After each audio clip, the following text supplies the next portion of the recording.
It is 7:30 in the east, 4:30 in the west, and for most of the country, there is still time to vote. But polls have just closed in 3 more states, including the key states of North Carolina and Ohio. Still no call in Virginia, and it's still close in Indiana.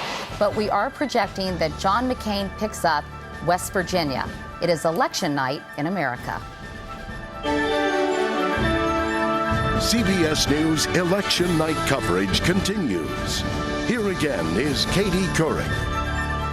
Hi, everyone. Welcome back to CBS News election headquarters here in New York. I am Katie Couric, along with Jeff Greenfield and Bob Schieffer. We should introduce the folks who are covering the Senate and House races, as well as some gubernatorial races for us tonight. To my left, Eric. We have Byron Pitts and Cheryl Atkinson, and Cheryl will be talking to you momentarily. But first, I want to talk to Jeff and Bob about what's going on right now. So Indiana, too close to call as we see.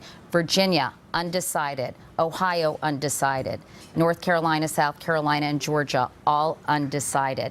Let's talk about some good news really quickly for John McCain. West Virginia, a state with a lot of evangelical Christians, gun owners, problematic for Barack Obama because 1 in 5 Democrats during the primary said race was an issue in their decision. So this is an expected victory for John McCain. It is. It used to be solidly Democratic. Michael Dukakis carried West Virginia, but the issue of things like guns, it's a coal country. They didn't like Al Gore on the environment. They felt that John Kerry was really not one of their own.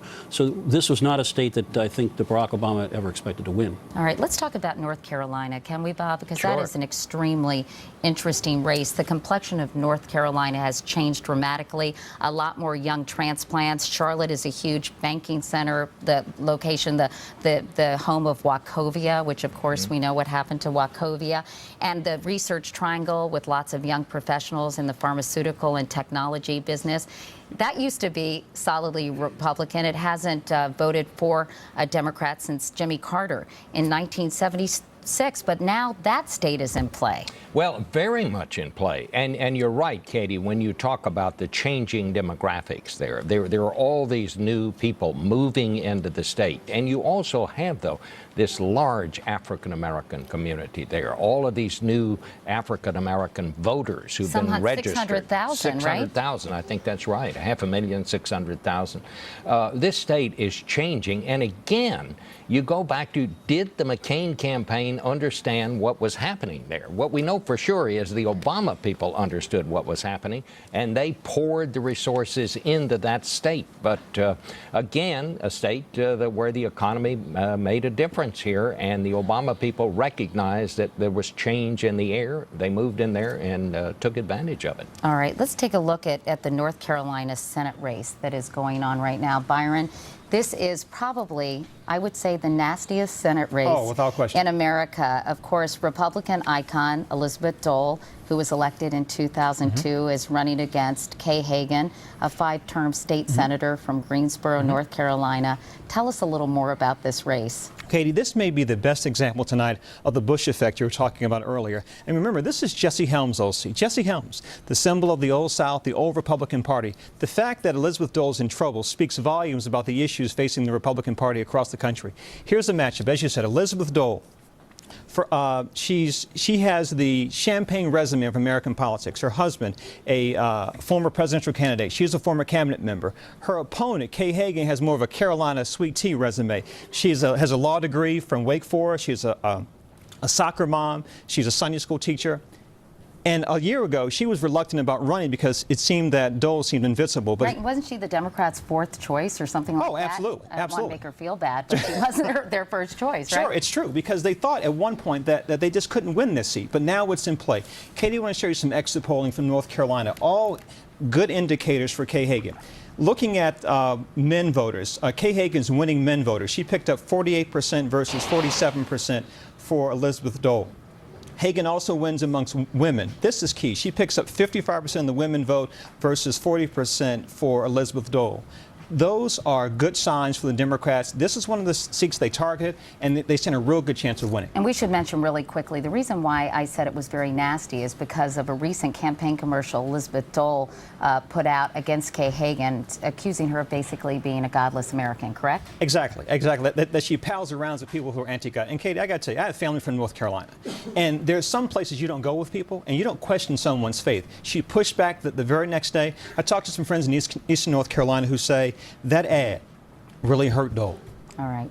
Let's go to Dan Bartlett, our CBS News political analyst. Dan, because I'm sorry I cut you off earlier to go to David Plouffe. Don't take it personally, okay? Never do, Katie. But I'm thinking about President Bush, because not only is this a difficult environment for John McCain, given President Bush's low approval ratings, but he's turning out to be a pretty negative force in a number of these Senate races. I know he campaigned something like 5 times for Elizabeth Dole in 2002. This year, it's sort of like, where's Waldo? He is nowhere to be seen. Are you surprised that your former boss is such a negative in this environment, not only for John McCain, but for the entire Republican Party, perhaps? Well, Katie, obviously President Bush has made some decisions during his presidency that were controversial at times, and he has become a divisive political figure in that regard. But I'd also say that the context here that was mentioned by Jeff earlier in the broadcast was that it's hard for any party to earn a 3rd term. I mean, it hasn't been done but only once in the last half century. So those traditional historical trends weren't going Republicans' way as it was. And on top of that, obviously, the Democratic Party for more than 2 years has made it a concerted effort. In some estimates, that they spent over $100 million last year alone on negative ads against President Bush. So the climate's not good for President Bush. I think the McCain campaign tried to make a pragmatic choice to keep him on the sidelines. I think some people will debate whether he could have been helpful in some of these more conservative states to turn out the vote. That'll be stuff that we'll look at in the days to come. I know that Dan, President Bush isn't a man of a lot of introspection, and I think he's sort of proud of that. I mean, he says he doesn't like to get on the couch, but how is he feeling about the way this has unfolded? Well, you know, he's by the very nature of being the president and being involved in politics as long as he is, he's very interested in what's going on in the presidential race and some of these specific races in the Senate and the House.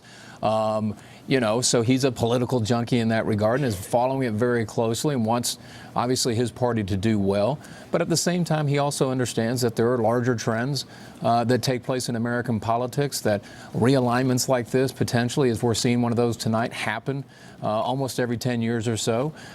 So it's kind of the nature of politics. And he understands that his party, going forward, is going to have to find new leaders, both obviously who will run on the national stage, but just as importantly, in the governorships in the Senate and the House, and reform the message and come back and fight hard for the next in the next cycle. All right, Dan, let's reset the political stage for us, and particularly with the presidential campaign really quickly for those of you who may just be tuning in. Eric, if we can take a shot of the touchscreen on my desk. As you can see, the states in red have gone to John McCain, Kentucky and West Virginia. Little itty-bitty Vermont, the home of Ben and Jerry's and Howard Dean. Those 3 electoral votes go to Barack Obama. All those states in white, though, some of those key states, in particular, North Carolina, Virginia, Ohio, Indiana, too close to call in the state of Indiana. We can't project a winner in any of those states. Georgia was supposed to go handily to Senator John McCain, but we still can't project a winner. We don't have enough information, though. You can see our percentages seem to favor him. And South Carolina, we're waiting for enough data from there as well. Let's go to Anthony Mason, because he's got some interesting exit poll information about what Dan and I were talking about, and that is the Bush effect on some of these voters. Anthony? Yeah, Katie, we're looking at the Bush effect in Virginia, which is a state that President Bush won in both 2000 and 2004 with about 53% of the vote. But his approval rating, which 4 years ago in Virginia was at 55%, has plummeted, cut almost in half to 27%. Now, we wanted to see, whether there was a drag there. And, of course, Senator Obama said that McCain was going to be 4 more years of Bush. He called him, not a maverick, but a sidekick. And we found that 52% of voters in Virginia, more than half, say they believe McCain would continue President Bush's policies. Where did those voters go? They went overwhelmingly for Barack Obama. 89% 20%, in fact. So it appears that Senator McCain in Virginia, at least, has not been able to outrun the shadow of a president whose popularity ratings are at historic lows. Katie? All right, Anthony Mason, thank you so much, Anthony. Well, of course, when David Plouffe, the Obama campaign manager, spoke with us earlier, he talked about expanding the electorate, and one of the key targets were young people. Kelly Kobayea is at Florida State University with some students there. And Kelly, tell us about what students are telling you. You know, there was some concern that they wouldn't actually get out and vote because young people traditionally have not. But what have you found at Florida State? Well, first of all, Katie, if there's any doubt about youth voter interest in this, take a look at the crowds here. There are thousands at this stadium in FSU. The marching band is here all for a watch party. They're telling me things like, I've never voted before, I've never felt involved before, but this time I felt like the candidates, particularly Barack Obama, were really reaching out to me in places that I go to, on the internet, on Facebook sites, and they also felt like they had a civic duty this time. They're concerned about the economy. They know that when they graduate from college, they're not sure what's going to happen, if they're going to be able to get jobs. And for those reasons, they were lining up at the polls at 7 o'clock this morning and casting ballots. Now, whether or not that voter turnout is higher than it was in 2004, we have yet to see. All right, Kelly Kobayea. Kelly, thank you. You fit right in with all those young people, those college students behind you. By the way, we should mention that young people between the ages of 18 and 29 were 17% of the electorate in 2004. You've got to believe, Jeff and Bob, those numbers are going to skyrocket if anecdotal evidence is any indication. That's certainly what the Obama campaign is hoping for. I don't think there's any question about it. And we will find out. We'll get the evidence of that as more of the polling comes in. One thing we already know, young people do like to be on TV. Yeah, obviously, right? Even if they look kind of foolish doing so. Let's talk about Virginia and Indiana, just because they are so key, and some of these other states that are undecided. Let's talk about Virginia, Ohio, Indiana, and North Carolina, if we could. We talked about the changing nature of North Carolina, but we haven't talked that much about Ohio, which decided the election in 2004 for George W. Bush. Let's start with Ohio and then move to a couple of the other states where the polls were closed. And where your map is situated. Shouldn't be a total loss, as my grandmother would have said. Ohio is the state that decided the 2004 election. It is always competitive. We've said this till people probably are tired of it. No Republican has ever been elected without carrying Ohio, and John Kennedy was the last Democrat to. And Ohio is a case where those white working-class Democrats in Akron and Canton, that we'll be looking at a little later, are critical, as well as running up huge African-American pluralities in and around Cleveland. If we go to Virginia, which you mentioned, I want to show you what happened in 2004, the state that Bush carried by 8 points. This is Loudoun County, right across the Potomac, that red one of the wealthiest, fastest-growing counties. Right now, according to preliminary exit poll data, Obama's doing well throughout the North. He's also doing well in the Southeast. There are some African-American pockets there, but we're talking about, this is your turf, Katie. You know this turf. This is Virginia Beach. Lots of military retirees, the home of Pat Robertson. And throughout the South, Obama is, if the exit poll data is right, he is performing as he thought he needed to. So while we don't have information in terms of hard numbers, the preliminary data suggests that Obama in Virginia is doing what he has to. And if we take a quick look at Indiana, I'll just, if we can move this map westward. Wow, that's magical. Isn't that cool? Here again is the key. We know that Obama will do very well up in Lake County. Gary, Indiana, heavily African-American, borders Illinois, so in effect they've seen the coverage of Obama as senator, and he'll do well in Indianapolis. But the question for Obama is whether he can hold these margins down in rural and smaller towns all through Indiana, which have been going Republican for year after year. That's what we're going to be looking for. All right, let's go to Russ Mitchell, if we could, you guys, because he is at Ebenezer Baptist Church in Atlanta, Georgia. Russ, first tell us the significance of that church. Katie, this was Martin Luther King's church. It was his father's church as well. And this could be quite an emotional night for the 1,000 or so folks who are coming here this evening. Just a few minutes ago, people started going inside the church for an election night watch party. They're hoping, of course, this will turn into a Barack Obama victory party. Among the people who will be here tonight, civil rights icons like John Lewis, who back in 1961 was beaten bloody while trying to desegregate the South with the Freedom Riders. Andrew Young, of course, Martin Luther King, one of Martin Luther King's lieutenants, as well as a host of people who you've never heard of before, but will all tell you stories about having to drink out of so-called colored water fountains, having to sit in the back of the bus, being kicked out of restaurants, all because they are black. Many of them will also tell you they never thought they would see in their lifetime a day like this, a day when a black man could possibly become president of the United States. Well, that day and that possibility is here. And as I said, this could be quite an emotional night here at the church, Ebenezer Baptist Church in downtown Atlanta. Katie, we're going to go inside and get the sights and sounds for you, and we'll see you later this evening. Okay, perfect, Russ. Thank you so much. And we're going to take a quick shot in Chicago of folks filing into Grant Field, where Barack Obama is expected to speak later tonight. We're going to take a quick break. We're going to talk about some all-important House races and the goals in Congress in a moment. We want to remind you, John McCain leads Barack Obama right now 13-3 in the battle for those all-important 200 electoral votes, which clinch the presidency. It's still very early, but key states that could tell the tale are closing at the top of the hour. We'll be right back.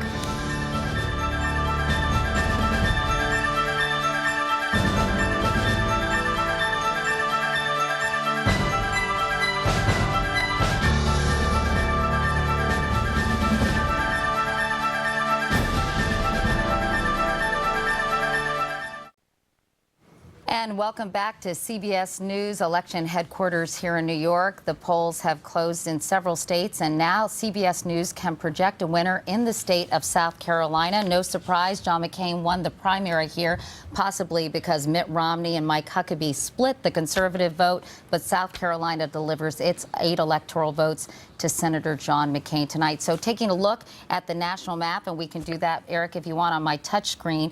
John McCain has 21 electoral votes. Barack Obama has 3.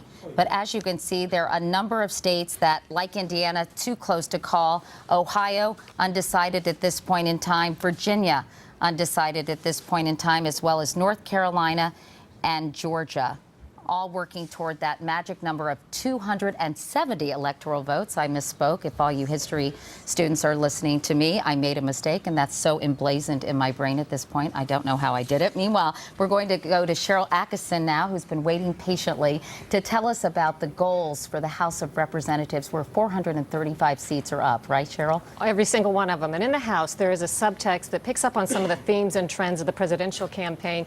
Democrats expect to pick up a lot of seats tonight. Both sides agree on that. But just how many is the question. So we went to good sources, the best sources on both sides, to get it in their own words. And here's what they told us. If they win something like 16 to 19 seats, Democrats say that's just an okay night. Their expectations are very high. Believe it or not, Republicans told us if they lose only that many, they'll be dancing on the table. 20 to 25, Democrats tell us that's a good night for them. Republicans say that's awful. And 26 and above, that's an earthquake, and that's a real possibility tonight, whereas Republicans say that's sheer disaster. The Democrats are on their way. We're told in Northern Virginia District 11, CBS News projects that the Democrat there, Gerald Connolly, will take out the Republican challenger, meaning Democrats have picked up that open Republican seat. They flipped it over in that state, in that district that, as you said, is trending more and more Democratic. All right, Cheryl Atkinson. Cheryl, thanks so much. Anthony Mason, meanwhile, has some exit polling information coming out of North Carolina, which, as we mentioned, is undecided at this hour. Extremely competitive. Hasn't voted for a Democrat since 1976. What are voters saying there, Anthony? Katie, this is a state that President Bush took, cleanly with 56% of the vote 4 years ago. And we wanted to see, he did that largely by getting a huge percentage of white voters. He took 73% of the white vote. John Kerry only got 27% of the white vote in North Carolina in 2004. But look what's happening there. Barack Obama has gained significant support. He's still way behind McCain, but he's doing 10 points better than John Kerry did in North Carolina 4 years ago. What's significant is that you partner that with how he's doing among black voters, where he's getting 97% of the black vote in North Carolina. That's also more than 10 points better than John Kerry did 4 years ago. And you realize why he's making a race of this state, which went, solidly for George Bush in both of the last 2 elections. Katie? All right, Anthony, thanks so much. Chip Reed is in Phoenix. And Chip, I know that there are 4 states specifically the McCain campaign is keeping a very close eye on tonight. Tell us about those. That's right, Katie. They told us there are 4 states that will, quote, tell the story early. Those 4 states are Indiana, Kentucky, Georgia, and Virginia. They're states that you and Bob Schieffer and Jeff Greenfield have been talking about quite a bit.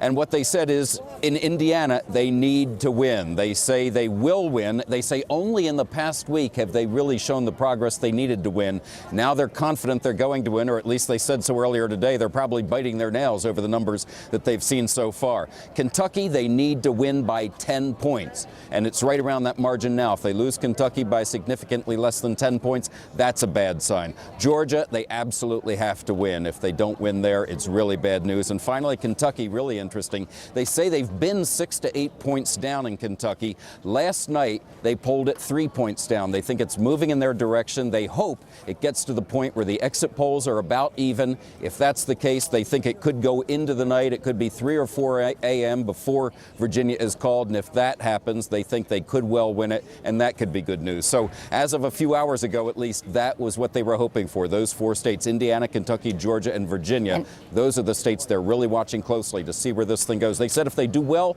in those states, it could be a long night. If they do poorly, it could be over early. So Katie? It was Virginia, Chip, where you said that in recent days, the McCain campaign believes they were gaining ground. That's right. Okay. That's right. That's right. Went from 6 to 8 points down to 3 points down last night, and they think they're going to do better than that. All right, Chip Reed, thanks. Meanwhile, let's go to Dean Reynolds. And Dean, I understand that 70% of the money Barack Obama raised, which was what, $630 million, actually was used in red states. Yeah, that is the amazing statistic, and it shows you the weight that he could throw around, the financial weight that he could throw around in this campaign. I mean, let's look at New Hampshire. He outspent McCain in New Hampshire during the last week of October 10-1.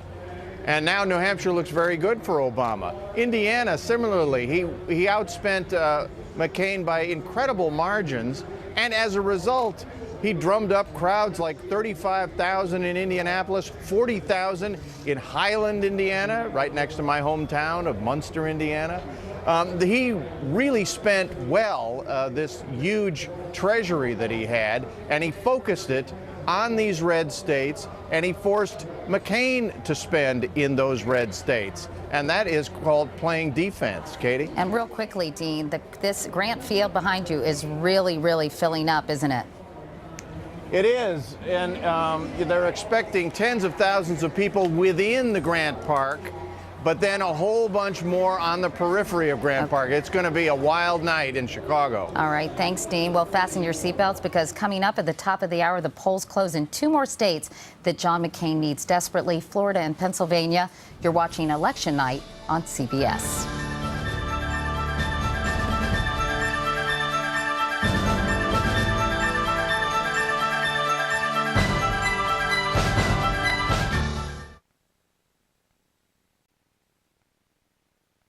Welcome back, everyone. As FDR once reminded Americans, the ultimate rulers of our democracy are the voters. And tonight, the voters are having their say. The polls have just closed in 15 more states.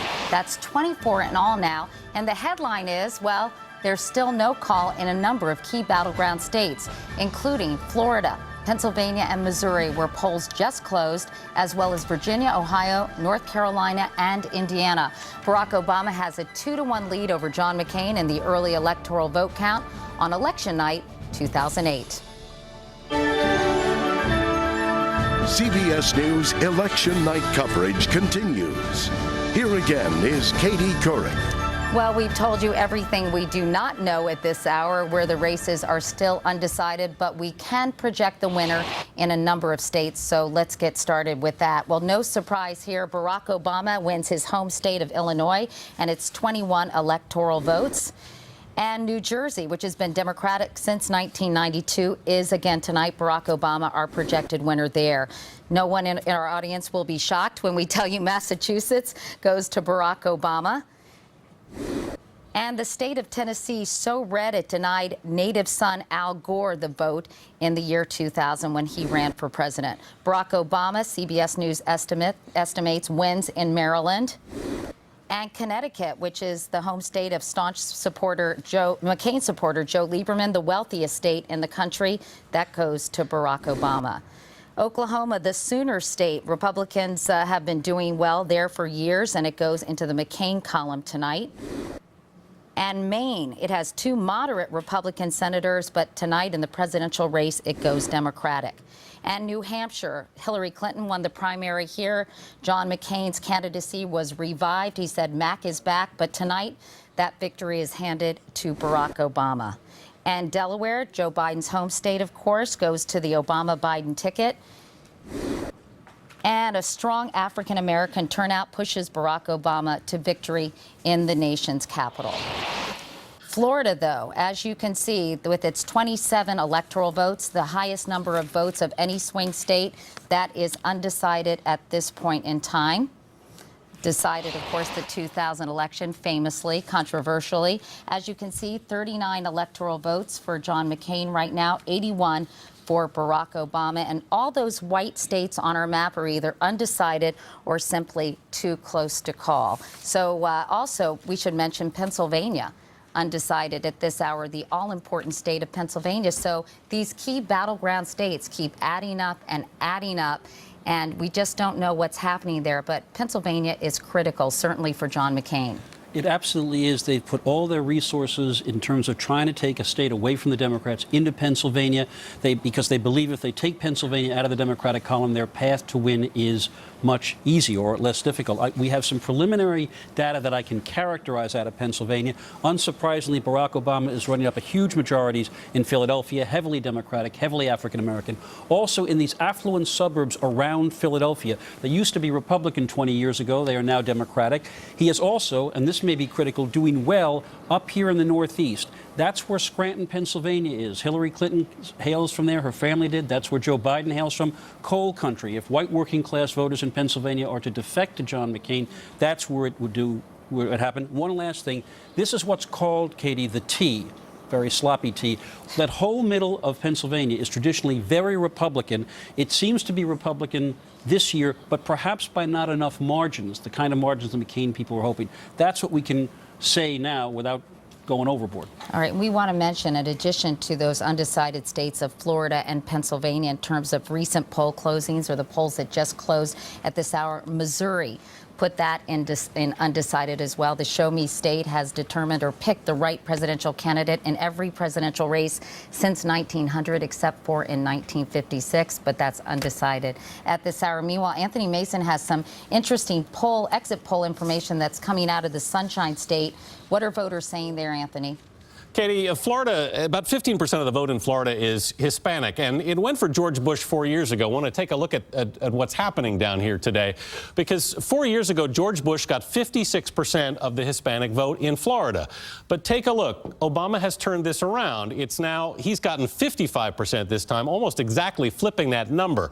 Nationally, Obama appears to be getting about 68% of the Hispanic vote. So he's not as strong in Florida as he is nationally, but he's winning there, and that's a very encouraging sign for him in the Sunshine State. Katie? All right, Anthony, thank you. In fact, Barack Obama has been doing exceedingly well with Hispanics. That's one of the voter demographics that were targeted by the Obama campaign. And that's because the Republicans, during that whole immigration debate on Capitol Hill, they really turned off a lot of Hispanic voters, Bob. I think they really did. But, you know, this is very important for Barack Obama, because remember back to the primaries, Barack Obama was having a hard time getting Hispanic votes. And we were talking about things like the brown-black divide and would Hispanics vote for an African American? And we're seeing tonight that they are. So I think that's very important. But I think going back to Pennsylvania, Katie. You know, and as Jeff was pointing out, in what we can see from these exit polls so far, things appear to be going pretty well for Barack Obama in Pennsylvania. This was the one state that the McCain people thought they might steal away. They thought they had their best chance to get Pennsylvania. If they don't get Pennsylvania, if it does go to Barack Obama, I think it's going to be extremely difficult for John McCain to win when we get to the end of the night. He just almost has to get Pennsylvania. And this was the one state, it was barely blue in 2004. I think John Kerry won by 2.5% or something like that, Jeff. Less than 3 points by running up those margins in Philadelphia and the suburbs. And Bob is exactly right. We've kind of been talking about this a lot in the days leading up to election night. You take Pennsylvania and keep it in Barack Obama's column, and what we think we know is going to be happening in some of those later states, at least where Obama has a lead, and you scratch your head and say, all right, where do the 270 electoral votes come from? That's why they made Pennsylvania their target. By the way, there are some Republicans who are saying, you know, if Tom Ridge, the former governor of Pennsylvania, had been the running mate, that might have been a little bit different in Pennsylvania. Well, you know who said that? Tom Ridge said that. Tom Ridge himself said it might be different.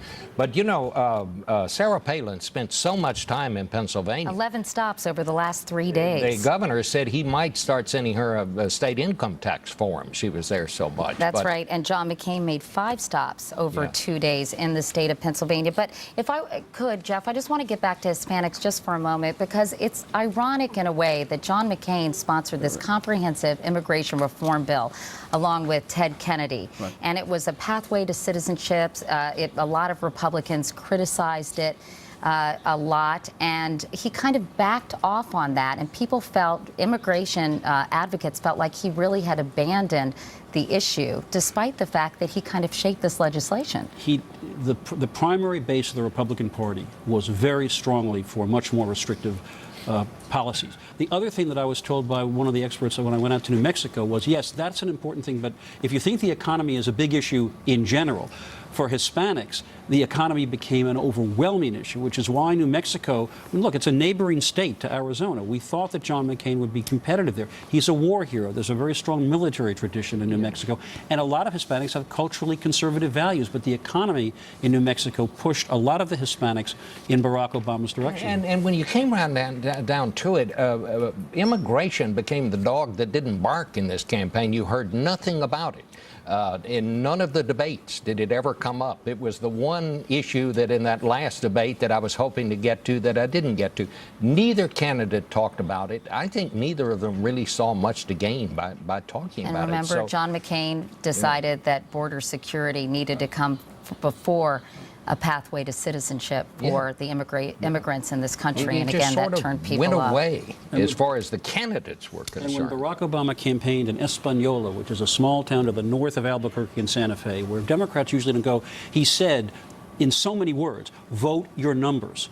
And there was an enormous effort in New Mexico to get Hispanics in the more rural part of the state to go out and vote. We will find out if that works in a couple hours. All right, let's take a quick look, if we could, at the popular vote, as we can see on our boards tonight. And there you have it, 46% John McCain, 53% Barack Obama.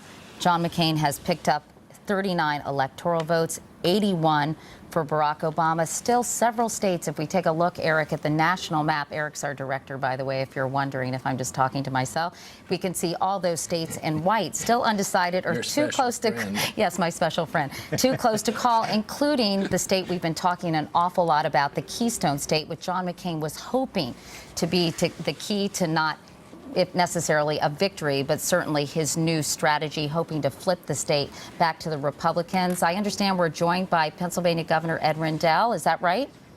Hey, Governor, how are you? Hi, Katie. How are you? Nice to see you. I know you were expressing some trepidation in recent days about the Democrats in Pennsylvania, a little concerned about Sarah Palin's ubiquitous presence in your state, not to mention John McCain. How are you feeling tonight? Well, they were there so much in the last 5 weeks here in Pennsylvania, we were going to charge them state income tax, Katie. But I think that made a difference. I think retail politics still works at a level, certainly ignited or reignited their base. But the turnout in the Philadelphia area, particularly the Philadelphia suburbs, is so overwhelming that I don't think there's any way that Senator McCain can win the state. Just to give you an example, in Haverford, which is Delaware County, suburbs of Philadelphia, The last 3 divisions I got at 7:30 had 85, 88, and 90% turnout already with a half hour left to go. Just an incredible turnout that's going to bury Senator McCain, I think. I know that, of course, Hillary Clinton won the primary in Pennsylvania, someone who you were supporting for the presidency. I think she beat Barack Obama by something like 10 points, largely by connecting with white working class voters. Have you seen Barack Obama improve in that group of voters in the state of Pennsylvania? Oh, no question. And it really started, that improvement started when the economy started to melt down. His performance in the debates, the way he handled the economic pressures, what he said, and the calm way he reacted, and the leadership that he exerted, I think really turned a lot of voters around. And I think he's going to hold his own with a lot of those white working class blue-collar voters in Pennsylvania, and that's going to be a difference. But it's an overwhelming vote in the suburbs, where, ironically, just a few short elections ago, Republicans routinely carried. I think that Barack Obama will carry the 4 Philadelphia suburbs by over 200,000 votes, carry Philadelphia by well over 400,000 votes, and that's the ball game. And what I've read, Governor Rendell, is that Governor Palin was actually a drag on the ticket, particularly in those Philadelphia suburbs among moderate Republicans. What can you tell us about that? I think that's absolutely correct. For every member of the base that she reignited and re-enthused, she lost to Republican moderate, particularly Republican moderate women, ironically, in the suburbs. They just started falling off left and right. And I think that has as much to do with it as Senator Obama's appeal. And Senator Obama has great appeal in the Philadelphia suburbs. He basically broke even in the Philadelphia suburbs with Senator Clinton. So he's got some appeal in his own right. But I think Governor Palin hurt significantly in the Philadelphia suburbs. And finally, Governor Rendell, any reason to believe Obama will not win the state of Pennsylvania tonight? Oh, gosh. Everything I know about this state running for 31 years tells me there's no way he can overcome what's going to happen in the Philadelphia region. No way. And when you were asked if you'd like to be part, if he wins, of an Obama administration, you said, why the heck would I want to work for that guy? I've got the best job in the world. Do you still feel that way? Well, I've been my own boss for 31 years, Katie, and as you know, the 1 year that I worked for somebody, I was pretty lousy at it, so I don't think Senator Obama should even consider me. All right, Governor Ed Rendell, thanks so much for making time for us tonight, Governor. Appreciate it so much. Good to talk to you. Good to talk to you. Barack Obama is hanging on to a 2-to-1 lead in the early electoral vote count, but a lot of key swing states, we're just waiting and waiting, but they're still swinging in the wind at this hour, including Pennsylvania, Florida, and Virginia. And we'll be right back.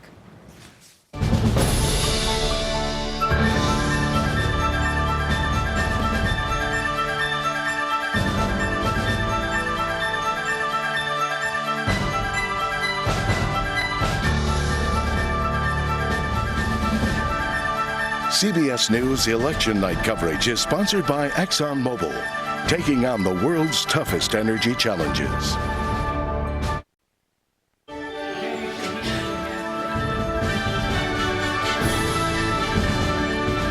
And welcome back to CBS News Election Headquarters here in New York. And we have 2 important Senate seats to tell you about right now.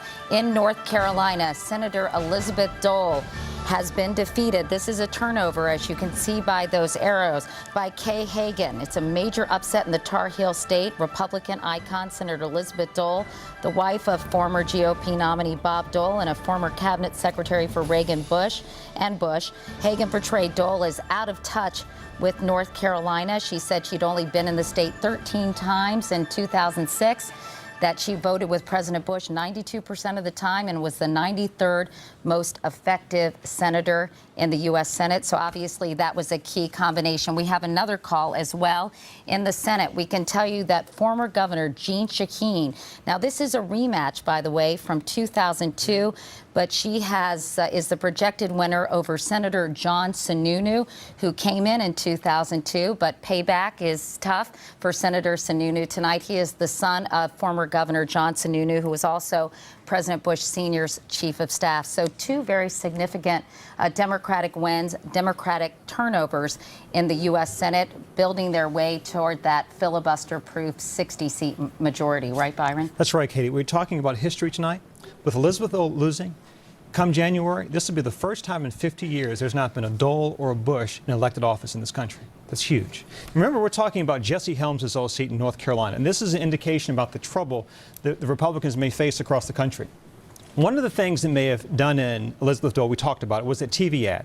She ran an ad near the end of the campaign where she attacked her opponent, not about the economy, not about the war in Iraq, but about who she hangs out with, making the suggestion that she hangs out with people who are anti-God. Take a look. That. In God we trust, you're going to whip that off the money? Yeah, we would. Godless Americans and Kay Hagan. She hid from cameras, took godless money. What did Hagan promise in return? There is no God.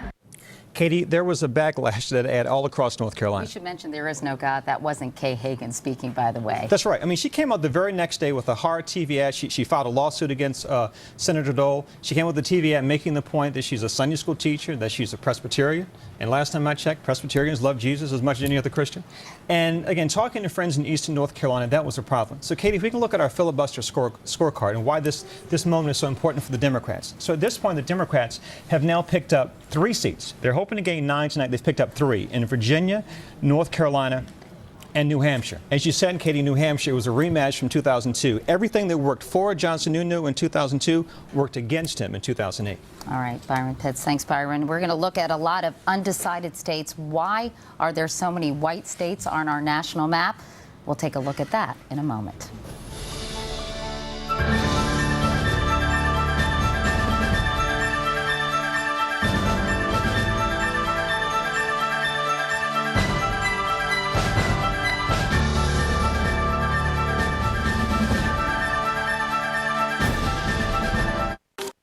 And welcome back, everyone, on this very exciting election night 2008. But we haven't been able to tell you a lot of projections so far. In fact, if you look at my touchscreen map here on my desk, we have John McCain with 39 electoral votes, Barack Obama with 81. The magic number, we should repeat, is 270 needed to clinch the presidency. But as you can see on this map, there are a number of undecided states. In Indiana's case, it's too close to call. Let's take a look. We have Indiana, too close to call. Ohio, the Buckeye state, undecided at this hour. North Carolina, which is increasingly competitive this year. The Old Dominion, undecided at this point. And Pennsylvania, where John McCain has pinned his hopes on this state to help him on his path to victory. That is undecided. We just heard Governor Ed Rendell of Pennsylvania express a lot of confidence. Meanwhile, let's go to our Director of Surveys, Kathy Frankovic, because Kathy, I think a lot of people might be wondering when we project winners in certain states and why so many are undecided at this hour. In the case of Indiana, Kathy, too close to call. Yes, and we've said that Indiana is, in fact, a very close state. What we do is we use exit poll information, but, you know, an exit poll is only a survey, so we often wait for actual sample precincts to come to us and see if the exit poll information is validated, or if perhaps there may be some operational problem at the polling place. Pennsylvania has no votes counted, no actual votes counted, but we are starting to get overlays from sample precincts, and we're working on it.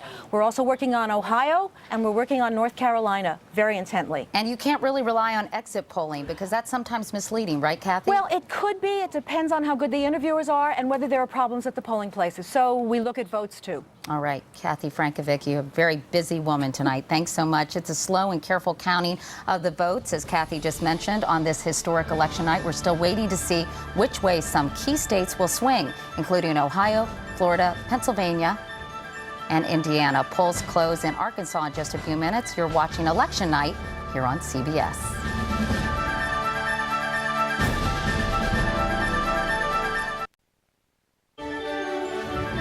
And welcome back this election night. The headline of the moment, CBS News now projects Barack Obama will win the battleground state of Pennsylvania. That is a major blow to John McCain, who desperately needed a win there. And just moments ago, polls closed in Arkansas. John McCain, we estimate, will win there on this election night, 2008. CBS News election night coverage continues. Here again is Katie Couric. And welcome back, everyone. As we just mentioned, a key victory for Barack Obama in the Keystone State of Pennsylvania.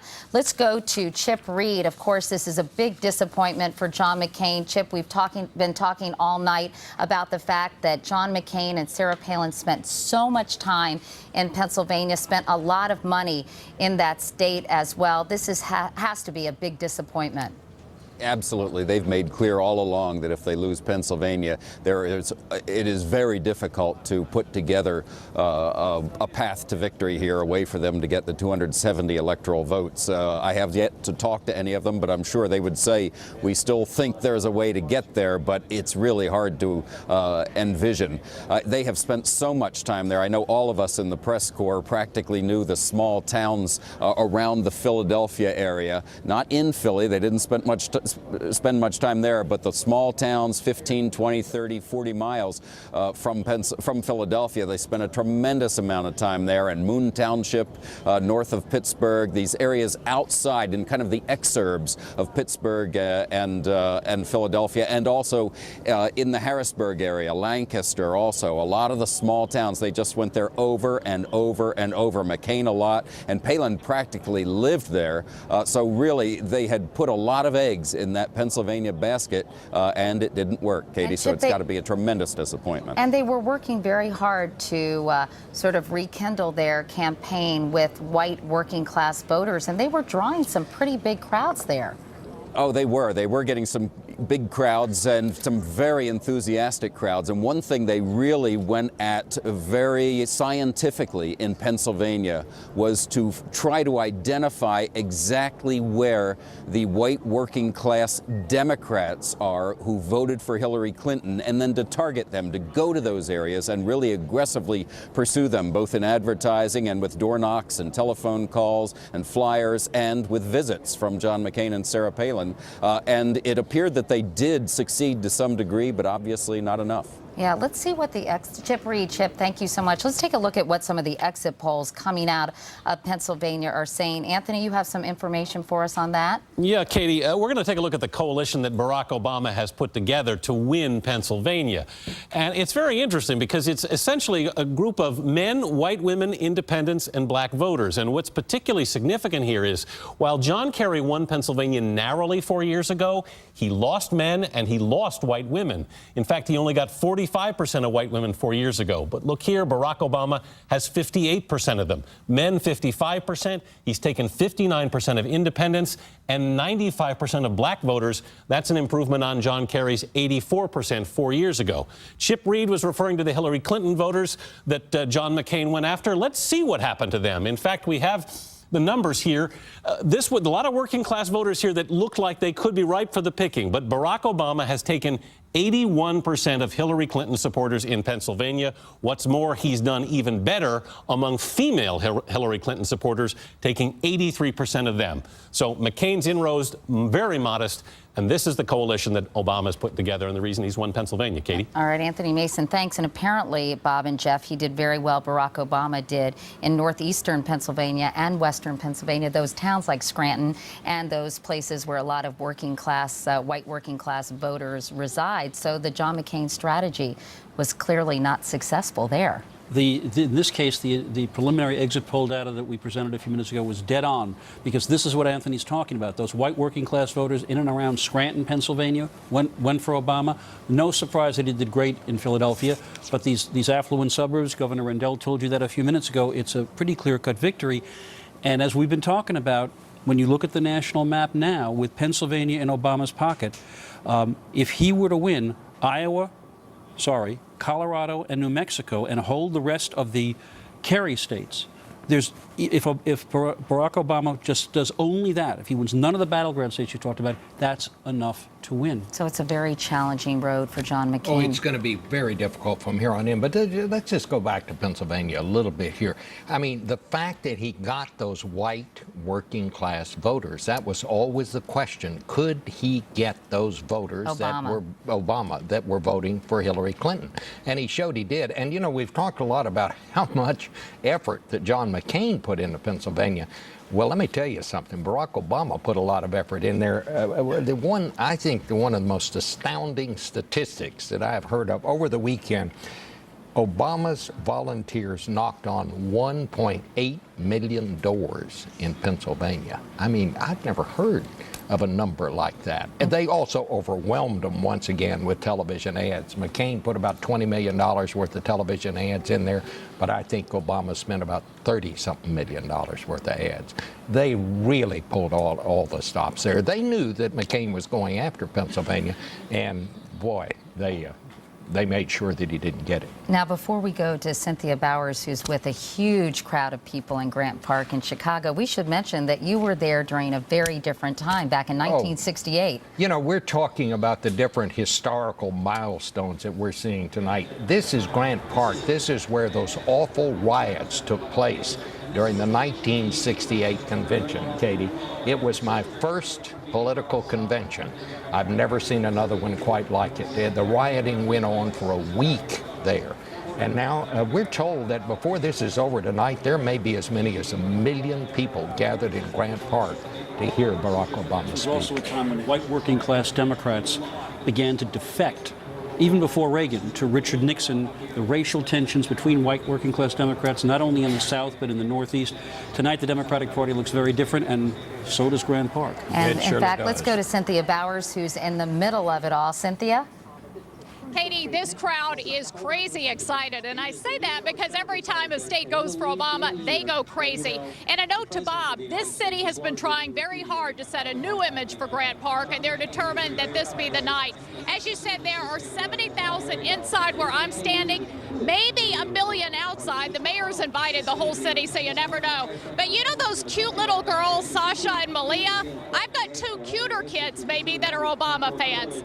This is Joshua Pendleton. He's 5 months old, and his mom, Franchetta. And then Sedgwick Willis and his little boy, Sedgwick Willis Jr., 4 and 5 months old. They came here. Why did you want your son to be here tonight? So that he can make history. And why? What did you do to get invited to this shindig? I volunteered with Citizens for the Better West Side. And why did you think this was so important, Franchetta? Because this is the first African-American president. And is this life-changing for you and your son, do you think? Yes. And I just have to introduce the beautiful grandmother of this little boy here, because her name is Paula Jones, and the first thing she said to me is, "Not that one." Is this a big night for you, Paula? This is a historic night, and it's a lovely night, and I just got to say, to have this ticket is the most exciting thing I've done all this year, so big up to Big Obama. Love Obama. Okay, and I think that's the feeling of everybody here. Every time they hear a state go for Obama, as I said, they go crazy. They're very excited. They're looking forward to, in a park named for a president, Ulysses Grant, hopefully seeing a president-elect later tonight. Katie? All right, Cynthia Bowers, thank you so much. And of course, we should mention that the polls are still open in many states, so if you have not had a chance to vote, please do so. And then when you're done, come back home and watch us right here on CBS. We're going to want to go to Bill Whitaker now. He's at Ohio State University with Senator John Glenn. Hey, Bill. Hello, Katie. I have with me here Senator John Glenn, former senator of Ohio, the first American to orbit the globe.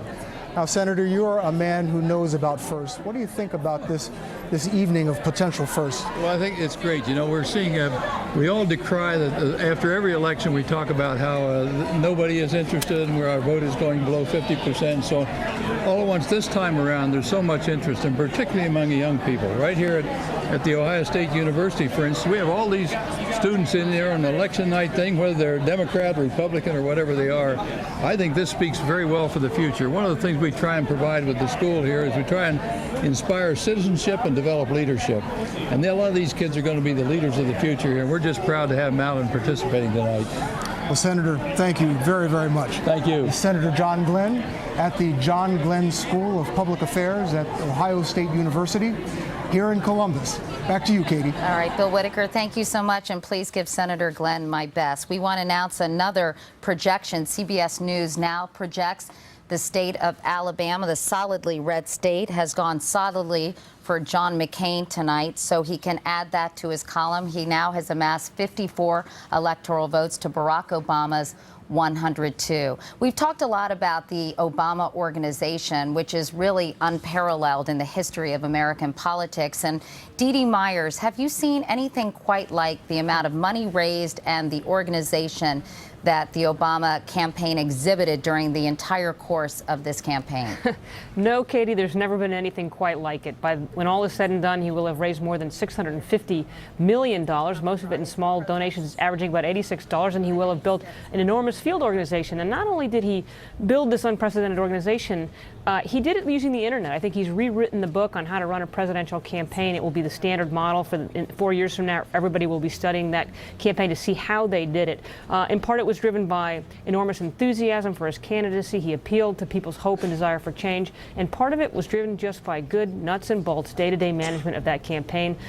Big hats off to the people who ran it, David Axelrod, Plouffe, and others. I think, again, that they've made history tonight. All right, Dee Dee Myers, thanks. Let's take another quick look and get you up to speed on the national map, because things are happening quickly and in some cases very slowly. Let's take a look. As you can see, the states in blue have gone to Senator Obama. He currently has 102 electoral votes. The states in red, most recently Alabama, have gone to Senator John McCain. And all those states are undecided. The states in white, including the state of Florida, the state of Georgia, which John McCain was expected to win handily. That may be much more competitive than we originally anticipated, as well as North Carolina, Virginia, Ohio, Indiana, and the bellwether state of Missouri. And we'll be back with much more on this election night 2008 right after this.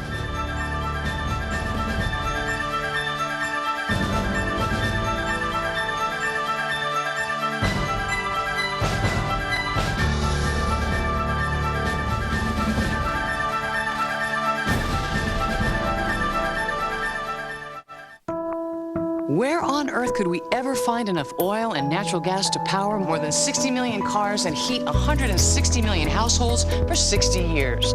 Right here in America. Log on to learn more.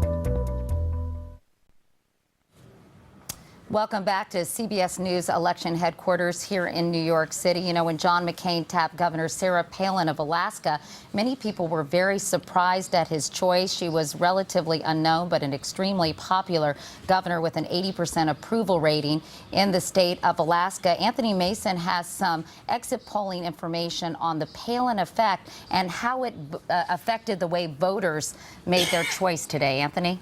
Yeah, Katie, it looks like in a couple of key categories, it did cost John McCain some votes. We want to look first at moderate Republicans. And 46% of moderate Republicans we talked to on our exit poll said the choice of Sarah Palin was an important factor in their vote today. So how did they vote? Well, 21% actually went for Barack Obama. That may not seem like a big number, but it's actually double the national percentage of Republicans who voted for Obama. So clearly here, John McCain lost some votes because of the Sarah Palin choice. But it's more pronounced when you go to independents. 42% of independents told us that the Palin was an important factor in their vote. Where did they go? They went very strongly for Barack Obama, 58 to 42%. So there's clear evidence here, Katie, that the governor of Alaska ended up costing John McCain some votes today. All right, Dan Bartlett, I know you have some views on Sarah Palin and the Palin effect. Was it a mistake in your mind? I know that it energized the base of the party a lot, but it did, as we just saw, turn off a lot of voters as well. Right, Katie. I think when this was first announced, I said this was either going to be an enormous success or an enormous failure. And I think the McCain campaign knew themselves that it was a risky choice, that they had to take a chance, that if they ran a typical Republican campaign and therefore picked a typical candidate as vice president, that wouldn't shake things up enough to re-scramble the race and to his advantage. And I think what you've seen is that, and maybe in some of these traditional states she's been where she's got strong support within the Republican Party, that's been fine. But if you go to a Pennsylvania or somewhere, a true battleground state, somewhere where you're trying to wrestle away from the Democrats, a blue state, maybe that's where the problems lie, because it's not only what she says and what she does, but it's also a presidential judgment.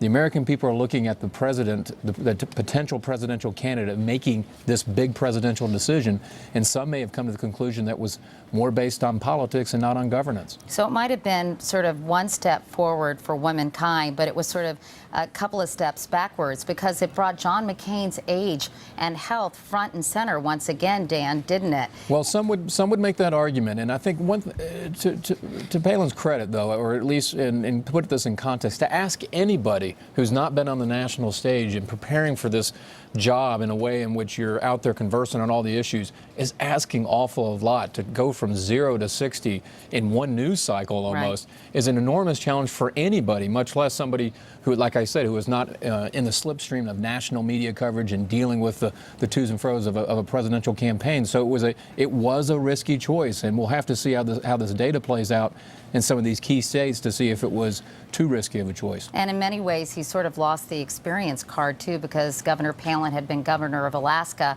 for only 18 months when she was tapped. And before that, the mayor of Wasilla, with population something like 6,000. Well, there were a lot of people who were supporters of John McCain who were concerned that he was just getting traction over the summer on that very issue, the experience gap issue, and that by putting her on the ticket, it undermined that argument and that message.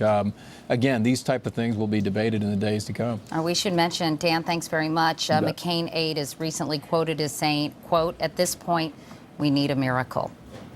Well, I think at this point they do need a miracle. If I can just add on a little bit to what Dan Bartley was talking about, I think these surveys are going to show that she was indeed a drag on this ticket. I still think it was the economy that's going to make the difference in this campaign. But Katie, you know, when she was picked, it seemed like a popular choice. She made a very good speech at the convention. It was a real big chance. But those interviews that you did with her, I mean, she made a terrible impression in those interviews. And I think that's when the bloom came off this rose right there. I mean, and I would say that even if you were not sitting here. Well, thank you very much. Meanwhile, you know, the vice president's choice doesn't usually matter. Do you think in this case it did? Yes. Yeah. She was Norma Ray for about 2 weeks, and then she was somebody else. All right. And we'll be back with much more election coverage right after this.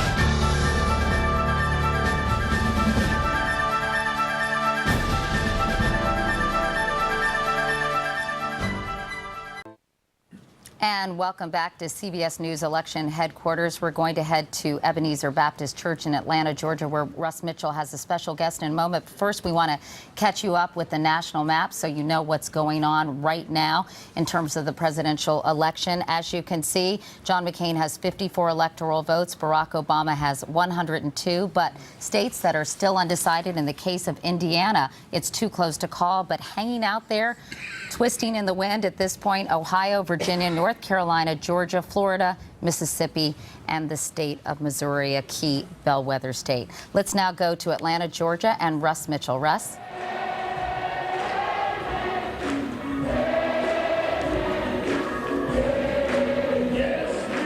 Hi, Katie. I'm sorry I can barely hear you. It turned into a rollicking election night watch party here at Ebenezer Baptist Church. More than 1,000 people are here right now. The night has been filled with songs, as you hear right now, sermons and cheers every time good news is announced for Barack Obama. Joining me right now is one of the pioneers of the civil rights movement, Ambassador Andrew Young. Ambassador Young, thank you so much for joining us. When Pennsylvania was called for Barack Obama a few moments ago, I saw tears in your eyes. What does this night mean for you? God is still on the throne. It's a victory of faith over fear, grace over greed, and vision over violence. And I thank Barack Obama and his entire team for leading our country in that direction. Looking back over the years, did you ever think that this day would come, that you would ever see it in your lifetime? I think so.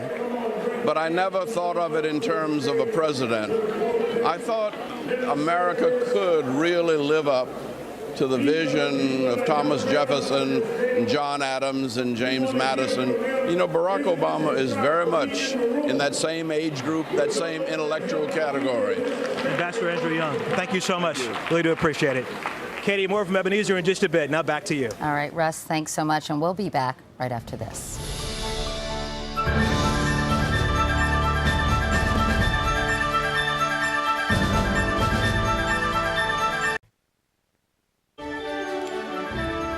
It is the first Tuesday after the first Monday in November, a very historic election day in America as we choose a new president, vice president, and Congress.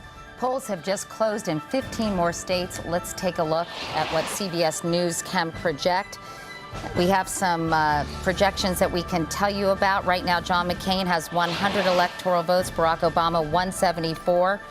Just 100 shy, less than 100 shy for the Electoral College number of 270. In the state of Texas, President Bush voted for John McCain. So did his home state of Texas, CBS News projects. And reliably Democratic New York pushes the button for Barack Obama tonight. Meanwhile, Michigan, it was once considered John McCain's best shot to win a blue state, but the Republicans pulled their advertising several weeks ago. No surprise, Barack Obama takes it. And in Minnesota, that was, of course, the site of the 2008 GOP convention. Despite that, CBS News estimates it's the site of another victory for Barack Obama. In Wisconsin, it was very competitive, but recent economic news swung the state to Obama. He's the projected winner there. And in Kansas, Obama often trumpets his Kansas roots, but this ruby red state decided there was no place like home in the Republican Party. Rhode Island, it may be the smallest state, but it goes big for Barack Obama tonight. And in North Dakota, now 63% of the vote went to George Bush last time in 2004, but CBS News projects the winner there is Senator John McCain. And in Dick Cheney's home state of Wyoming, where he endorsed the McCain-Palin ticket just last Saturday, delivers a victory to Senator John McCain. So as you see on our national map, John McCain with 100 electoral votes, Barack Obama closing in on that 270 magic number, 174 for him so far tonight. We are now joined by a senior McCain strategist, Nicole Wallace. Nicole, are you there? Here. Nice to talk to you, Nicole. I know a senior campaign aide for the McCain campaign told CBS News just moments ago, quote, "We're going to need a miracle." What's your reaction? Well, I tell you that you learn two things when you work for John McCain. One is never give up, and the other is it ain't over till it's over. So my family lives in Nevada, and they were just heading to the polls a few minutes ago, and I came down here to the ballroom. So there are still people heading to the polls to cast their vote, and I think out of respect for their right to do that, we've got to wait and see how this night shapes up. But look, we knew it would be difficult. The map certainly is shaping up in a way we'd hoped to do better in Pennsylvania. But, you know, we always knew this would be a difficult night. But when you work for John McCain, you learn the important lesson that it isn't over till it's over. As we've been saying all night, Nicole, John McCain and Sarah Palin spent a lot of time in Pennsylvania during the last week. How disappointing is it that they really didn't seem to connect there as well as they were hoping to, even among white working class voters? Well, look, I traveled with John McCain, and when you're on the ground, you feel the crowds grow, and that was certainly the case in Pennsylvania. When we first started campaigning there, we had 1,000 people. By the end, we had 6,000, 7,000 people at our events. But, you know, we came up short. This is a tough election. It was a tough year for Republicans. We're still hopeful that that miracle that you described can happen, and, you know, it certainly happened before for John McCain. And what would be the path to victory as you see it now, Nicole, in terms of some of the states that are still undecided and where the polls haven't closed yet, which is important to mention? Well, look, I've stared at those maps before with you, Katie, and, you know, we need everything to go our way. You know, we need you to flick that white Virginia. It all needs to turn red. Virginia, Ohio, Florida, and we need to do great in the Southwest, and it's not impossible. And, John McCain promised a new direction for this country, and we hope that people that have yet to cast their votes out in the Southwest and the West will keep that in mind. And, this has been a hard-fought election on both sides. These are two decent men running for president, and we hope that we'll have the support out there to come out on top tonight. And finally, Nicole, we've spent a few minutes talking just a bit ago about the selection of Governor Sarah Palin as John McCain's running mate. I know you've been very involved traveling with her during a good part of this campaign. According to our exit polls, 61% of women said Palin was not qualified to be president if necessary. I know when she was tapped, you told me that you were really hoping that she would attract Hillary Clinton's supporters who maybe didn't agree necessarily with Hillary Clinton's ideology completely, but who were enthused by her candidacy. Are you disappointed about the selection of Sarah Palin and the fact that she's turned off some moderate and independent voters as well? Oh, gosh, not at all. Listen, I think John McCain made an inspired selection when he picked Sarah Palin to be his running mate. I think it reinforced his commitment to turning Washington upside down and shaking it up. And, if anything, if we failed to get that message across, that certainly isn't Sarah Palin's fault. She was an extraordinary candidate. Whatever happens tonight, I promise you, America hasn't seen the last of either John McCain or Sarah Palin. And I'm still hopeful that they will be the president and vice president-elect when we wake up tomorrow morning. All right, Nicole Wallace, thanks so much. We want to catch you up on what's happening in some Senate races, if we could. Do we have some calls now that we can tell our viewers about? Well, we've got Senator Pat Roberts. He wins re-election in the Ruby Red, as I mentioned. I like those Wizard of Oz comparisons. State of Kansas beating his opponent, Jim Slattery. In Michigan, longtime Senator Carl Levin wins re-election in there. He's very popular in that state. In Nebraska, Mike Johans, Republican from the state of Nebraska, is elected to the U.S. Senate. And in Nevada, Tom Udall. Now, this is a turnover.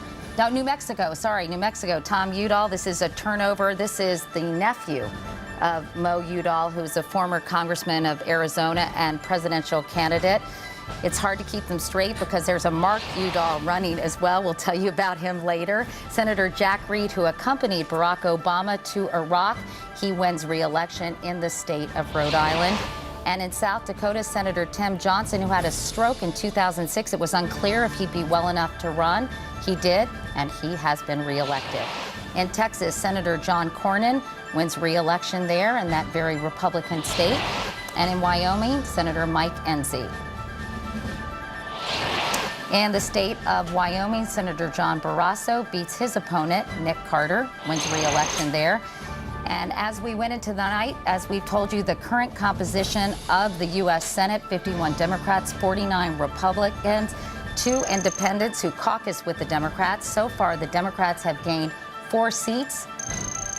So far tonight, the composition looks like this: 55 Democrats, 45 Republicans. They're shooting for a 60-seat majority, which would be filibuster-proof.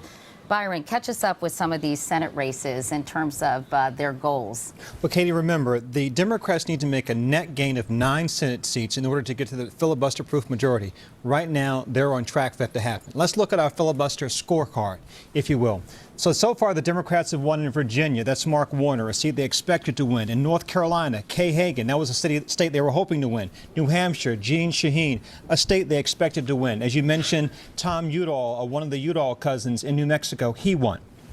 So, Katie, right now, the Democrats are moving in the direction they want to go in. They need 5 more states to pick up, and it's possible. Let's talk about 2 very competitive races that we haven't really had much time, Byron, to chat about yet tonight. That is in the state of Georgia, where incumbent Senator Saxby Chambliss is running against State Rep Jim Martin. Saxby Chambliss came in on 2002, riding President Bush's coattails in a way because he was extremely popular. Absolutely. And he ran quite a negative campaign against Max Cleland, who is a Vietnam Vietnam vet, and he lost 3 limbs in Vietnam. And Saxby Chambliss said Max Cleland wasn't strong enough on national security, and that really rankled a lot of Democrats. Oh, it did. Even some Republicans thought he went too far with that criticism.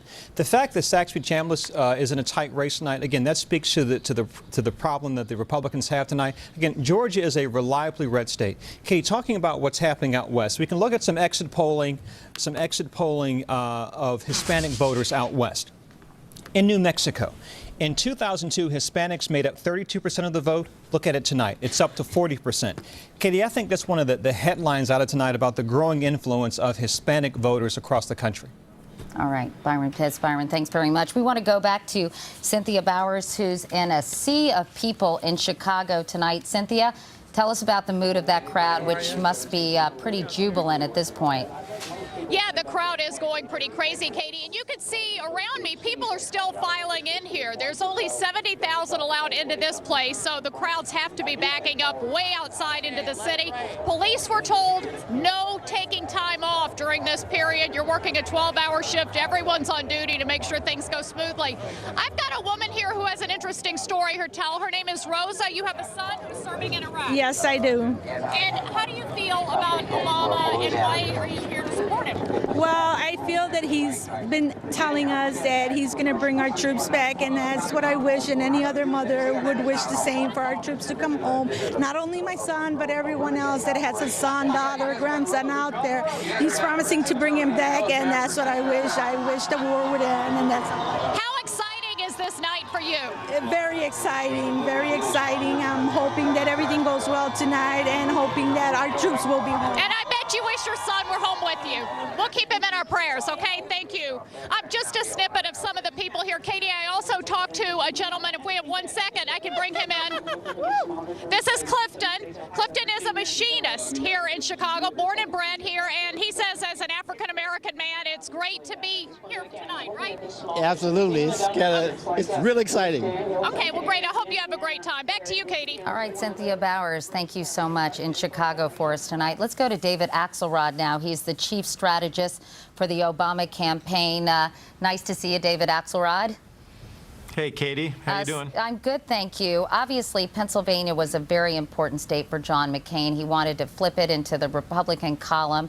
Why do you think he wasn't successful in the state of Pennsylvania?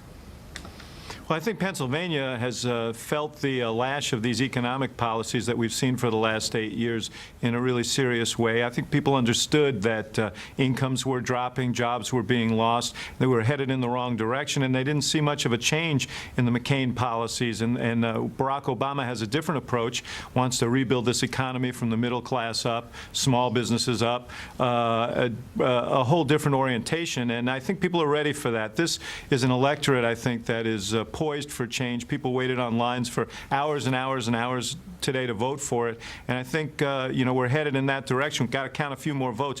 But clearly, Pennsylvania was a very important state, and we're pleased that it's in our column. I know Virginia is also a state you've been focused on, and I know Senator Obama was up by double digits, but now it seems like it is extremely close. We haven't been able to project a winner there, and Jeff Greenfield has been monitoring it on his map. Is it much tighter than you anticipated? No, we always anticipated a tight race in Virginia. After all, they haven't voted for a Republican candidate for president since 1964. You mean Same a Democratic candidate? A Democratic candidate, I'm sorry, since '64, and the same was true in Indiana, where we're fighting hard tonight. So we knew it would be a battle, but we also are encouraged by what we see in the vote patterns in the state. We're overperforming where Democratic candidates have been before, and we think we're going to do very well in the areas of strength there in northern Virginia. We're also excited about North Carolina. We like what we see there. I mentioned Indiana, Florida, Ohio. I mean, these are all states that were in the Republican column 4 years ago that we think that we're fighting for, fighting hard tonight. New Mexico is in our column. We're waiting to hear from Colorado and Iowa. All of these states were in the Republican column 4 years ago. So this gives us great encouragement. But you know, we want to see some more hard votes before we can really sort this out. Real quickly, anything you're worried about? You're feeling pretty good about most everything so far tonight. No, you know, I'm not worried. I'm encouraged. I'm encouraged by the results. I'm invigorated by the crowd out there in Grant Park, and we're eager to see them. But we just, you know, if we could just spin the clock a little and get to the end, we'd love to. But we've waited 2 years. We can wait a few hours more. All right, David Axelrod, Chief Strategist for the Obama campaign. Thanks so much for talking to us tonight. Thanks, Katie. Good to be with you. And fewer than 100 electoral votes now stand between Barack Obama and the presidency. John McCain still hoping for help from those swing states that are still swinging in the wind at this hour. And we'll be right back.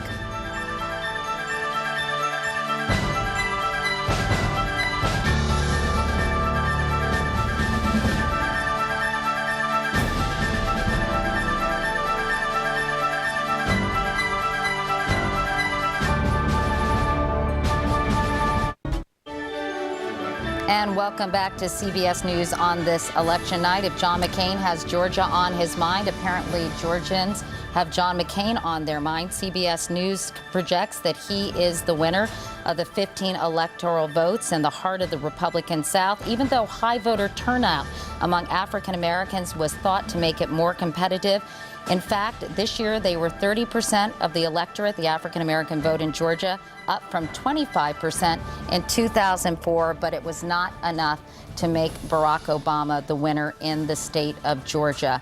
There are a number of undecided states, as we've mentioned. Let's take a look at the national map. All the white states on this map are currently undecided. We have a slew of very important battleground states and swing states. Jeff Greenfield, let's talk about these states and why they're so competitive. You have Virginia on your screen. Yeah, this is actually, I think, good news for John McCain, because in the week before the election, Barack Obama had opened up a lead in the polls. Right now, this race is incredibly close. More than 2 million votes have been cast, 67% of the precincts in, and about 20,000 votes separate them. Why? Well, Barack Obama's doing what he should be doing in the North. We mentioned Loudoun County earlier, just across from the Potomac. Bush won that 4 years ago. Barack Obama's winning it now. The problem for Barack Obama is in these rural areas, down on the South, John McCain is actually, if these numbers are right, or these colors are right, he's outperforming Bush. He's getting a lot of votes from rural and small-town Virginia, and this battle is going on all over the state. This, by the way, is Richmond City, not the city of Richmond, a heavily African-American population where turnout has been up. But the problem is, for Obama, if people were hoping for a kind of a quick decision, John McCain's strength in the West and the South, despite Ralph Stanley, the bluegrass legend, is holding up. We can look to Indiana, to the west, and show you also, as those votes are coming in, that state is a battleground. This is better news for Obama because, as we've talked about, this is such a ruby red. It's not Kansas, Katie, but it's a ruby red state.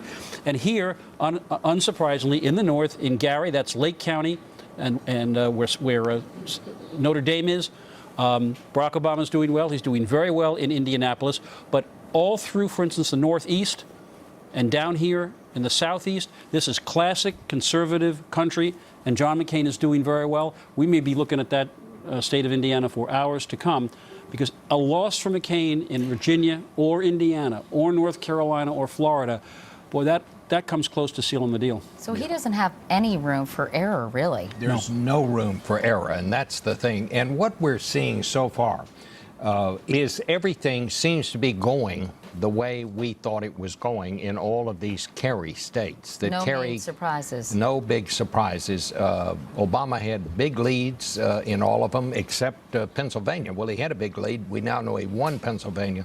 It's still going to be very, very hard for John McCain. If he can win Virginia, that would help a lot. Right. But he hasn't won it yet. And out there in Indiana, what, 135,000 jobs lost in Indiana? That's going to be tough, but he still has a chance. Anthony Mason, by the way, has some interesting national exit poll data that we're going to get to. But first, we're going to take this commercial break.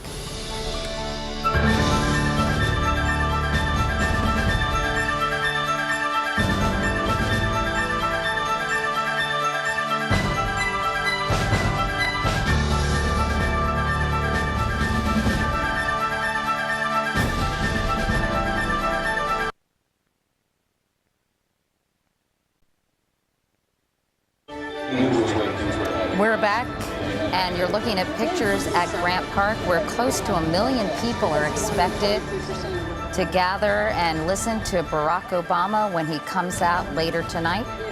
They're about to get good news, and they've been cheering when they hear that good news, because we can now tell you that CBS News can project Barack Obama has won the state of Ohio, one of those red states that he was targeting. No Republican has ever won the presidency without winning Ohio. This is a devastating loss for John McCain, a very hard-fought battle.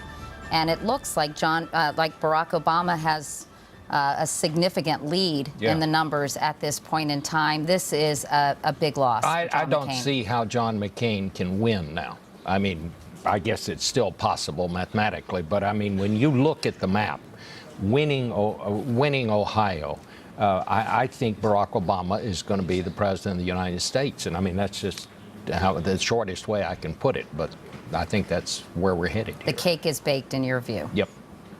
The deal is sealed.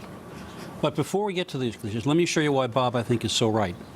There's been no competition on the West Coast for the 4 states of California, Oregon, Washington, and Hawaii, Barack Obama's birth state. If he wins nothing else but those states, that puts him over the top. And we're looking at Florida, we're looking at North Carolina, we're looking at Virginia, very close. But with this win, we're not even talking now about Iowa or Colorado or New Mexico. All those scenarios, with the loss of Ohio for John McCain, this is pretty much it. All right. Obama, by the way, wins white working class voters in Ohio, which was the key to his success. And we want to, before we go to a commercial break, mention that John McCain has a bit of good news. Barack Obama didn't really even campaign in the state of Louisiana, but John McCain is the projected winner there tonight. The magic number for winning the presidency is 270 electoral votes. Barack Obama is closing in on 200 to John McCain's 124, but is not over yet. There are still some big battleground states up for grabs. We'll be right back.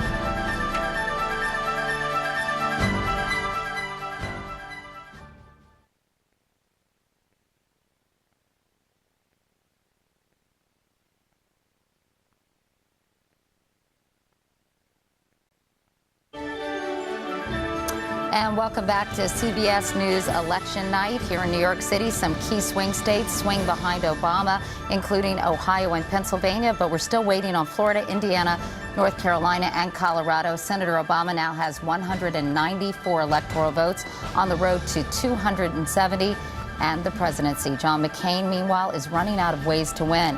In the Senate, the Democrats pick up 4 seats. They need 5 more for that filibuster-proof supermajority. It is election night in America. CBS News election night coverage continues. Here again is Katie Couric. And we have 2 Senate seats to tell you about right now. In Kentucky, as we mentioned earlier, Mitch McConnell was in a surprisingly competitive race with millionaire businessman Bruce Lunsford. Mitch McConnell, a very important and powerful Republican on Capitol Hill, but he is the projected winner. He wins re-election in Kentucky. Tonight, he was first elected to the Senate in 1984. We can also tell you in the state of Mississippi, Senator Thad Cochran easily wins his 6th term in Mississippi. So Democratic wishes for a 60 filibuster-proof majority, 2 times dash so far tonight. Meanwhile, we're going to go to Senator Bob Casey of Pennsylvania. He joins us now. Senator Casey, good to see you. Katie, good to be with you. I understand that you and Senator Obama played basketball today. Tell us how he was feeling about tonight's results, and was he feeling optimistic? Well, Katie, he was in a good mood, a very serious mood because of the enormity of what's happening today and tonight. But he was very much focused on winning the games that we were playing. His team won a few, my team was 0 for 3, so he had a good night, and we hope that continues for the rest of the night. Okay, if you can just stand by, Senator, for a second, because we do have a call. We can now tell you the projected winner in New Mexico. Senator Barack Obama helped because this has the highest percentage of Hispanics than any state in the country. An important win, a targeted win for the Obama campaign, a formerly red state, part of their Western strategy, along with Nevada and Colorado. Right now, we can tell you that New Mexico goes into the Obama column with 5 electoral votes. So looking at the tallies right now, you can see John McCain with 124, Barack Obama closing in ever closer to 200, 270 necessary to clinch this election. Going back to Senator Casey, do you think this is over, Senator? Is there anything that concerns you as you watch the polls close in some of these Western states? Well, Katie, I'm not sure about the national numbers, but I was very much encouraged by what we saw in Pennsylvania, where you're seeing a very broad win across the state, across voter groups that a lot of Democrats don't have success with. So I think it's a testament to Senator Obama's message of change, but also I think his character. This is a man of tremendous faith and strength of character, the kind of leader we're going to need to help guide us through this very difficult economic time in our history. Are you surprised that he did so well in Pennsylvania, given the fact that Hillary Clinton beat him by 10 points during the primary? Well, I always thought he could win the state, but you have to understand, in 65 years, only Lyndon Johnson and Franklin Roosevelt have gotten more than 51% of the vote. So if he goes above that, which looks like he'll go way above that, that's an unprecedented win. And I think it bodes well for his ability to govern as President of the United States, to be able to bring people together. I think in many ways he's a transcendent figure in our history, and he can bring people together to solve a lot of tough economic problems that many of our families face. Let me ask you a more microcosmic question, if I could, Senator, and it's about Joe Lieberman. As you know, he's been really all over John McCain out on the campaign trail. They are thick as thieves. He's a really good friend of John McCain's. He spoke at the Republican National Convention. He's an independent. He caucuses with the Democrats. Will he remain in the Democratic caucus, given the fact that you all have increased your majority so far?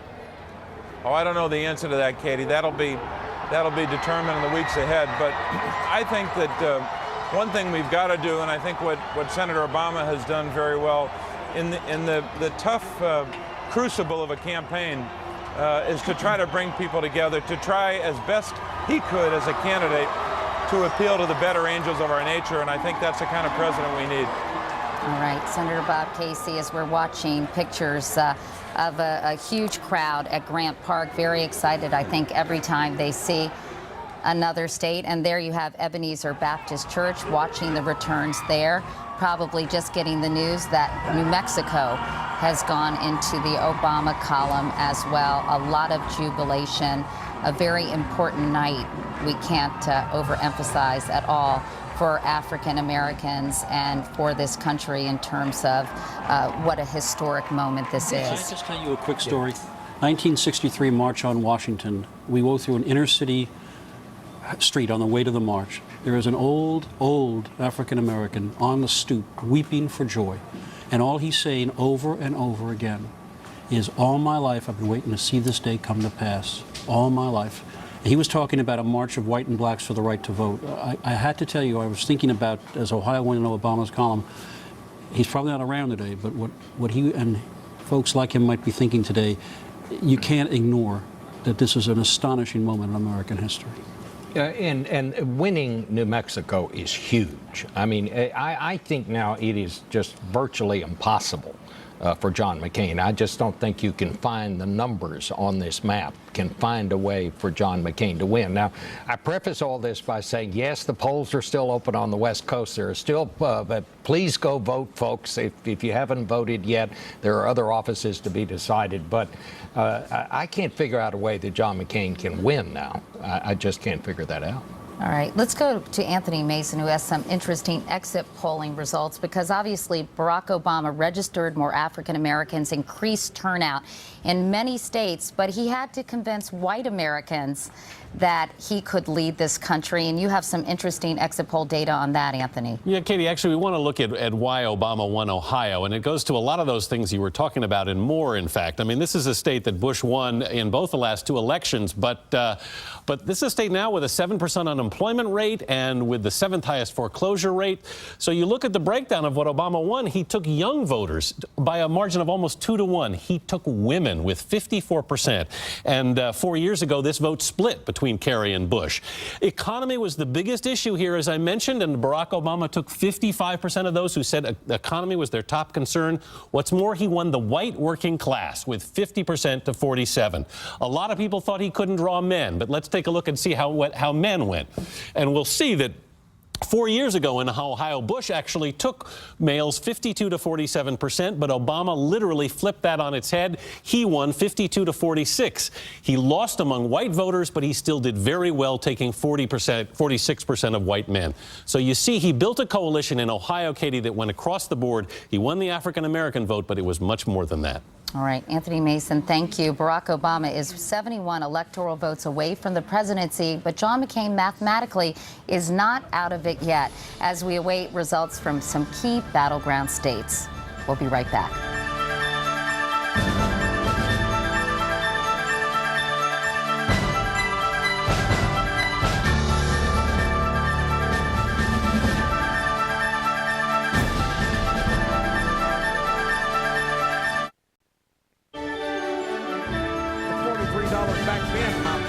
And welcome back to CBS News. You're looking at shots at the Biltmore Hotel in Phoenix, Arizona, the site of the McCain gathering tonight. And if pictures paint 1,000 words, you can contrast that with the site of Grant Park in Chicago, Illinois, where close to 1 million people are expected tonight.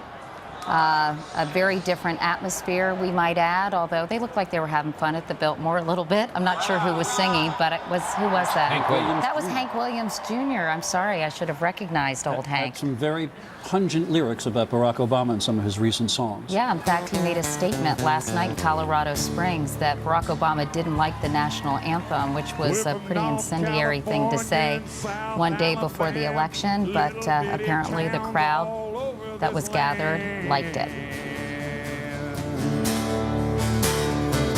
Let's go now to Peggy Noonan, who is a columnist with the Wall Street Journal, to talk about the results so far. And Peggy, if it's okay with you, we're going to take a quick look at the national map before we talk, just to catch people up. It is 9:42 Eastern time, and if you look at the national map, you see that John McCain right now has 124 electoral votes to Barack Obama's 199. But we should mention that Barack Obama has won 2 critical states so far tonight, Pennsylvania and Ohio. Very hard-fought contests in both of those states, but there's some critical battleground states that are still undecided. Indiana has been too close to call for almost the entire night. And then we have the states of Virginia, North Carolina, Florida, and Missouri, and we're waiting for results from some western states as well. Peggy, it looks like a very tough night for John McCain. You've written extensively about this campaign. What do you think was John McCain's biggest mistake? Was it simply being a Republican in a very toxic environment? Oh my goodness, it is a toxic environment this year. I think you can see from the exit polls the extraordinary number of people who think America's on the wrong track. The high number of people who called themselves either disappointed with or disapproving of the Bush administration. I do think the American people have been in a firing mood.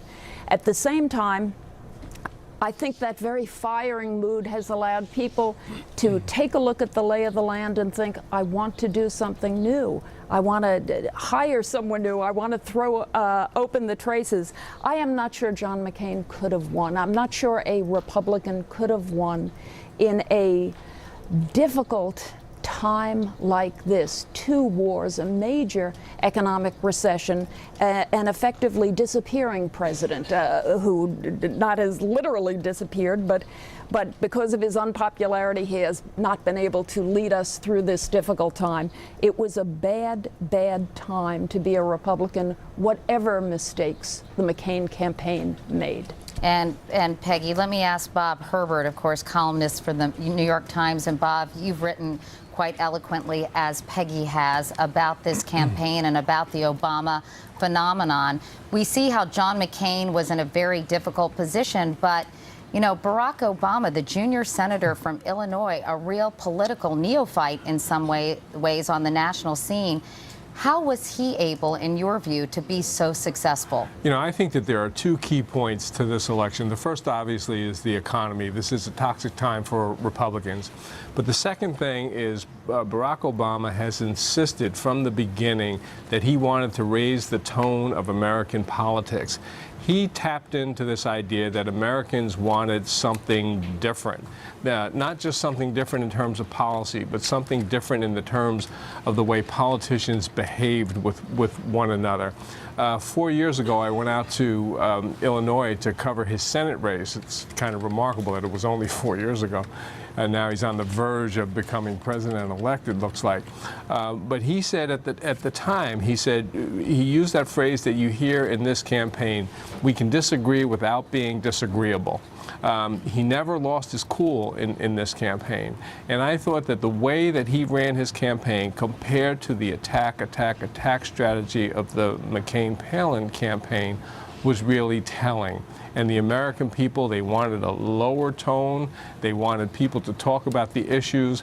They wanted substance, and they wanted practical approaches to the nation's politics. And you combine that with the terrible economy, and it may well have been an unstoppable situation. So in a time of high anxiety, people gravitated towards someone who they thought had a steady hand. But Bob, how do you think Barack Obama was able to transcend race and to attract so many white Americans to his candidacy? I know that some people think it's because he bypassed sort of the traditional African-American political establishment like Al Sharpton and Jesse Jackson. Do you think that's true? I don't think that he transcended race. I think race is still a significant issue in this campaign. It was probably the toughest hurdle for Barack Obama to overcome. But he, you know, if you listen to the race speech that he gave in Pennsylvania, he acknowledged that race can still be a problem in this country, but you can deal with that intelligently and in a lowered tone of voice as well. And I think that he was convincing. He seemed authentic in his approach to the problems in the country across the board, including race. When he said that he wanted to reach across the divide, he wanted to reach out to Republicans, he wanted not just red states and blue states, but the United States. And implicit in that was that he wanted to reach across the racial divide as well. When I was up in New Hampshire during the Democratic primary, it was very interesting. There were very few black voters up there. And the white voters who had not decided to vote for Obama but were considering voting for Obama said, I like that message where he says there are more things that unite us than divide us. And what I thought was interesting at the time was that a lot of the voters who were considering Obama were also considering McCain. And I think that if McCain had come up with a theme, a message, that was less divisive, I think he may well have done better in this election. And Peggy Noonan, to you, how do you think Barack Obama, it has been a very polarizing campaign. I guess most campaigns are pretty polarizing when it comes down to it. But how can he, if he's elected and gets to that magic number of 270, how can he reach out to his Republican brethren in Washington and really throughout the country and be that uniting force, given the really negativity we saw in this campaign? I think that's an important and immediate question, Katie, in part because the very unpopularity and absence of the current president means that if Mr. Obama is elected tonight, in a way, he almost in the national imagination becomes president. And so what he says will be very significant. I'm not sure exactly what should be said, but a feeling of humility and of great honor, a remembering that we all love our country and that it is a very great nation that we all love. Those places might be somewhere where he would start, and a bit of grace and humor never hurts. He's going to be in front of 1 million people apparently tonight in Chicago. They are going to be young people, you know, and they are going to be on top of the world, and that's going to be a beautiful thing to see. And yet at the same time, he has a nation to speak to and to say, we are all together and we will get through these big changes together. Because he's certainly inheriting some difficult problems domestically and internationally. Peggy Noonan, Peggy, thank you, and Bob Herbert, thanks to you as well. Well, if you'd like to know how close some races are tonight, take a look at the presidential vote count in Virginia, where polls closed nearly 3 hours ago. And we'll be right back.